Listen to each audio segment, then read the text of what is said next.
Akangiz ham ishdan ketding, aka? Aka internet chiqamiz hozir. Polkovnik o'zingiz xodimmi rost? So'ngra kutilmaganda xodimlardan birining yuz qismiga tirsagi bilan zarba bergan. Shundan keyin u boshqa xodimlar hayoti, sog'lig'iga zarar yetkazishning oldini olish maqsadida maxsus vositalarni qo'llagan holda zararsizlantirilgan. Harakati xizmat vakolatlarini suiiste'mol qilish va mansab mavqeidan shaxsiy manfaatlar yo'lida foydalanish ehtimolini ko'rsatuvchi salbiy holat sifatida baholangan. Yig'ilishda podpolkovnik Sherzod Pardayev vazirlikning tegishli buyrug'i bilan lavozimidan ozod etilgani aytildi. Assalomu alaykum rahmatulloh. Hozirda Ichki ishlar vazirligi mana shunaqa ba'zi bir qonunga xilof ravishda ish qiladigan xodimlarni tezda bo'shatib, bizga aslida bunaqa xodimlar kerak emas degan, o'z safimizni tozalashga harakat qilyapmiz degan harakatlarni amalda isbotlab berayotganligini ko'ryapmiz va bu uchun biz Ichki ishlar vazirligiga rahmat aytamiz. Abloshkada boshida ko'rganlaringizdek, Abror Muxtor Alining yolg'onchiligini Shohrux G'iyosov sal avvallari isbotlab bergan ekan. Ya'niki Shohrux G'iyosovni eshitsa, bu video qarang. Nalog organlarida bor, sud organlarida bor, prokuratura organlarida bor, o'sha ta'limda bor. Shohrux G'iyosov nima deyaptilar? Bu tarqatilgan video aynan Soliq vazirligida, Ta'lim vazirligida va boshqa tomonlarda bo'lgan. Va shu bilan aynan Gulirano Qosimova ichki ishlarga hech qanday tuhmat qilmaganligini Shohrux G'iyosov tan olib, Abror Muxtor Ali yolg'onchiligini yana bir bor isbotlab beribdi. Ko'pchilik eshitgan, Abror Muxtor Ali mana shu gaplarni gapirgan. Boshida ichki ishlar Guliranolar bilan kelishgan. Mayli deyishgan, eringga aytmaymiz deyishgan. Bo'pti mayli degan. Yopaylik shu ishni degan. Yopishgan. Nimaga desa, masalani yopish uchun. U bechoralar o'zbekchilik qilgan, musulmonchilik qilishgan. Mayli endi nima bo'xisa yegandir, lekin qo'yinglar, priktaylik degan.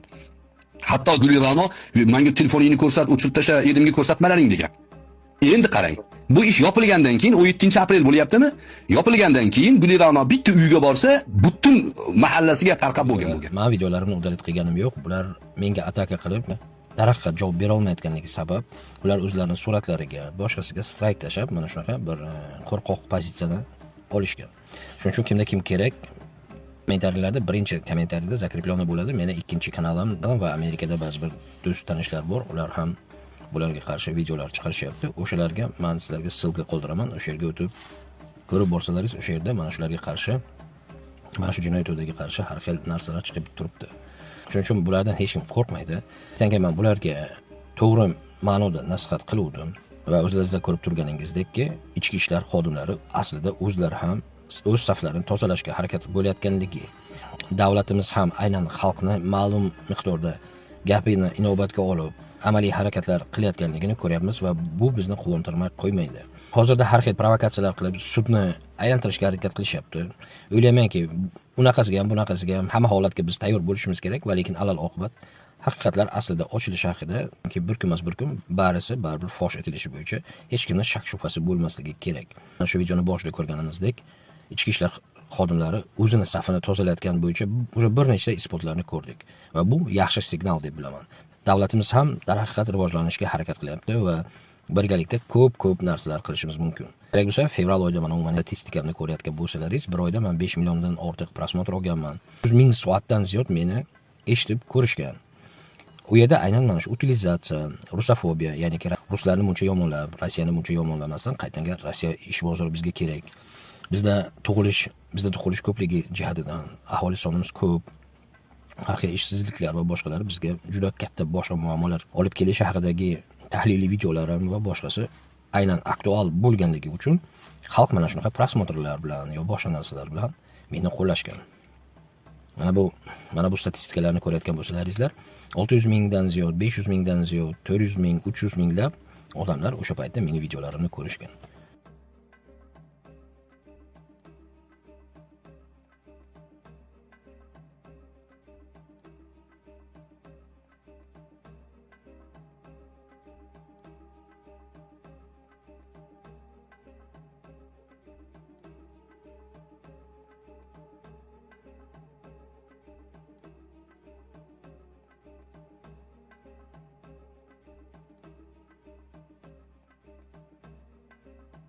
Bu mana bu bezbet Abror Muxtoraliga bir signalki, xalqning asl dardi, asl muammosi umuman boshqa.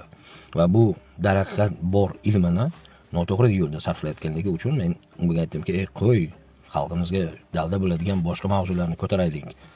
Ito men xuddi hali yangi boshlayotgan blogerman, ko'pchilik uchun ko'p bilmaydi. Va lekin bular millionlab auditoriyasi bo'la turib, bir ojizaga ertalabdan kechgacha tuhmat qilib 5 kishi bo'lib chaynab yotishibdi-da. Bu na musulmonchilikka xos, na bir odamgarchilikka xos holatda. Va yana bir marta Ichki ishlar vazirligiga rahmatlar aytamanki, o'zini safini xodimlarini mana shunaqa jinoiy harakatlari bo'yicha, boshqalar bo'yicha ulardan voz kechib, kimlarnidir ishdan olishyapti, kimlarga qarshi mana jinoiy ishlar qo'zg'atilyapti. Mana bu aslida yaxshi signal. Va shuning uchun men Abror Bezbet Alidan men umuman qo'rqmayman. Nasib bo'lsa ko'rsataman, prosesiga 15 minutlik videoda uni orqasidan juda katta mehnat yotadi. Ba'zida 5-6 soatlab, 7-8 soatlab mehnat qilishga to'g'ri keladi.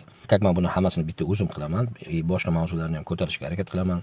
YouTube'dan menga hech qanday foyda yo'q. Kunduzlari o'sha halol mehnatimni qilib, kechki paytlar yoki bo'sh paytlarimda sizlarga mana shu mansub bo'ladigan, xalqimizni oldinga olib boradigan muammolar bilan bandman. Va bu haqda men juda ko'p aytyapmanki, ey insonlar, ko'zimizni ochaylik. Yer yuzida bo'layotgan notinchliklar, sun'iy intellekt rivojlanyapti. Afsuski bizni xalq o'zimizni ustidan ishlamayotganligi sabab bora-bora ocharchilik, boshqasi ko'payishi ehtimoli juda katta. Bunaqa tadqiqotlar bilan shug'ullanadigan institutlar bor. Ular aytishyapti. Shuning uchun aytyapmanki, kelinglar, kuchimizni birlashtiraylik. Xalqimiz, davlatimiz juda katta muammolar xavf ostida turibdi. Dunyoda ko'rasizlar, Eron urushi sabab Yevropada hozir juda eng qimmat hozir dizel, benzin narxlari oshdi. Bundan tashqari biz o'zimiz Rossiyaga ketimizni o'girib, aloqamizni buzib qo'ydik. Qisqasi, Rossiya benzin eksportini vaqtincha to'xtatadi. Mamlakat 1-apreldan boshlab benzin eksportiga vaqtincha taqiq joriy qiladi. Cheklov kamida avgustgacha amal qilar ekan. Qaror ichki bozorda yonilg'i narxlari keskin oshgani bilan izohlanmoqda. Hukumat narxlarni barqarorlashtirmoqchi. Tashqi bozorda benzin sotish foydaliroq bo'lib qolgan. Shu sabab ichki ta'minotni saqlash ustuvor qilindi. Mana shu narsani hozir Rossiya atayin qilyapti. Negaki, darhaqiqat, что Yevropa, что O'rta Osiyo Rossiyani tugadi deb har xil noto'g'ri narsalar qilishdi. Vaholanki, не говори go, пока не перепрыгнешь dedi. Biz hali bir to'siqdan o'tmasdan turib, o'zimizcha Amerika yo boshqasiga yopishib oldik. Va Rossiya ham aytdiki, nega sen boshqa bilan o'ynar ekansan, seni bolalaringni men boqishim kerak deb migrantlarning ko'pini chiqardi. Va shuni orqasidan hozir bizlarda e'tibor bersa, ko'p ishsizlik, ko'p odamlar savdo yo'q, mashina sotilmayapti. Jemdeklik, assalomu alaykum. Jem nima bo'ldi? Sevgili faqat qabriston bo'libdi-yu mana. Mana shu orqa qilib qo'yishganda qaranglar, bir tekis qilib. Voy. Jemga nima bo'ldi endi bu yoqqa? Shuncha mashina. Kimga kerak shuncha mashina? Voy, amana qaranglar. Gap yo'q lekin Jem. Chekin tashab qo'ydim. Damaslar mana. Uval shuncha mashina. Jem, tekinga tarqat. Sharoit og'irlarga ehson bo'ladi, savob bo'ladi, ishing yurishib ketib qoladi, Jem. Savdo yo'q, mashina sotilmayapti, boshqa degan muammolarning tagida, zamirida aynan mana shu bizni qora ko'zlar Rossiyada ishlab, katta miqdorda pul yetkazishyapti. Va aynan men qo'yinglar bu masalalarni. Kelinglar, aynan Rossiya bilan hozir yaxshi bo'lib, insonlarimizni ish bilan ta'minlaylik deganimiz, insonlar ish bilan ta'minlasa, qorni to'q bo'lsa, ro'zg'ori but bo'lsa, bu davlatning tinchlik garovi edi. Shuning uchun meni yagona maqsadim aynan xalq uchun birlashib, davlatni, xalqimizni muammolarini ustidan birgalashib ishlaylik degan fikrda edim. Shuning uchun qaytaryapman, Abror Muxtoraliga qarshi avvalgi chiqqan ko'p videolar pastdagi kommentariyada bo'ladi. Amina Xayriya migrantlar uchun degan boshqa bir kanalim bor edi. U yerda 23 ming atrofida podpishchiki bor. O'sha kanalda ko'rishlaringiz mumkin. Men unga prosta kamroq video oxirgi paytlar qo'yganligim uchun statistikasi sal pastda. Lekin sizlar o'tib o'sha videolarni ko'rishni boshlasalaringiz, kanal yanada ko'tariladi. Hozircha mana shunaqa gaplar. Abror Bezbet Alidan qo'rqish yo'q. Bu va buni yaqin atrofini ezib asl basharasini ko'rsatishni baribir davom etadi. Akalarimizdan Alloh rozi bo'lsin deya, safini mana shunaqa tozalashni davom ettiraversinlar deya, Shohruh G'iyosovga o'xshagan ichki ishlarning xatolarini o'zi tan olib, o'zi mana ommaga olib chiqib gapirib, mana videosini aynan ichki ishlarni o'zi tarqatganligi haqida o'zlari tan olishyapti. Buni faqat mardlik deb bilish mumkin, negaki ahmoqqa ham ayonki, u videoni Devol yoki Eshik, Rama olmagan yoki Gulirano Qosimova yoki Soloqchi olmagan. Buni aynan ichki ishlar olib, aynan noto'g'ri xatti-harakati sabab yana o'zlarini oqlash yo'lida bularni shantaj qilganligini va Gulirano Qosimova ichki ishlarga tuhmat qilmaganligini aynan Shohruh G'iyosov isbotlab, Abram Muxtor Alining yolg'onchiligini yana bir marta xalqqa ko'rsatganligi uchun bularga faqatgina rahmat deb, ishlar, DXX barcha xodimlarga Allohdan sog'lik, salomatlik, tinchlik, xotirjamlik tilagan holda, kuch-quvvat, sabr-matonat tilagan holda Allohumma solli ala sayyidina Muhammad va alhamdulillahi robbil alamin. Assalomu alaykum va rahmatulloh.